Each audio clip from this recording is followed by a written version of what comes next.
Potato dumplings with cheese and tomato sauce are a typical Italian dish, easy to make and delicious. My name is Meryl and this is Meryl's Kitchen. The doses are for 4 people. We need 1 kilo of potatoes.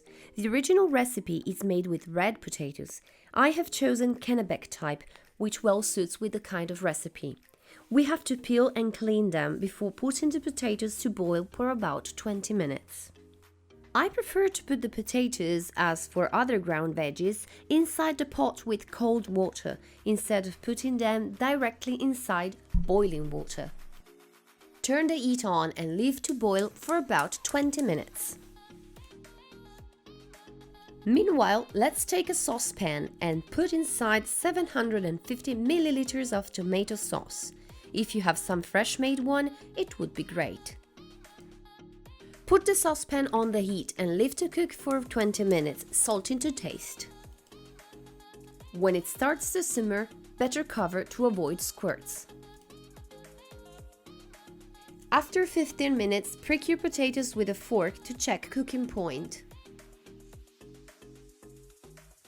If you'd like to give the sauce a little more taste, add 1 or 2 cloves of garlic after pressing it gently with the side of a blade. Let's get ready to prepare our potato dumplings. Sieve 300 grams of flour on a plain surface. Then, create some space in the center, where we're going to place the potatoes. It is time to drain the potatoes. If you haven't got a potato masher, you can use, as I did, a hand or electric vegetable mill. Remember that the potatoes must be hot while you mix them with the flour, so be sure not to waste too much time. Finish smashing the potatoes and make some space for 1 egg.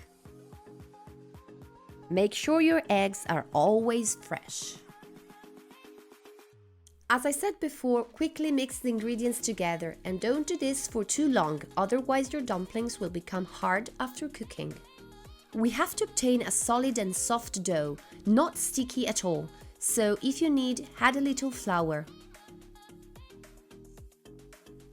Move the dough aside and cover it with a towel to keep it warm. Cut out a portion to knead. Form a roll 2-3 cm in diameter. If necessary, use some extra flour to avoid it sticking to your hands. With a knife, cut out your dumplings and using a cutting liner for dumplings or a fork, create the typical lines on the surface. You'll just need to push very little and let the dumpling roll on the fork tines to form the typical shape of the handmade gnocchi. Bring to boil some water for the gnocchi, adding some olive oil to avoid the dumplings to stick together while cooking. Now we can finally cook the gnocchi. I suggest that you boil them little at a time so that they won't become all attached. Once they come out to the surface, they are ready. Take them out and put the dumplings directly in the pan with the tomato sauce. Continue doing so with all the gnocchi. Then take an oven casserole and spread some olive oil on the bottom. Cover the base of the casserole with part of your dumplings. Cut some fresh mozzarella cheese into cubes and add them to your dumplings. Don't forget to add also some parmesan.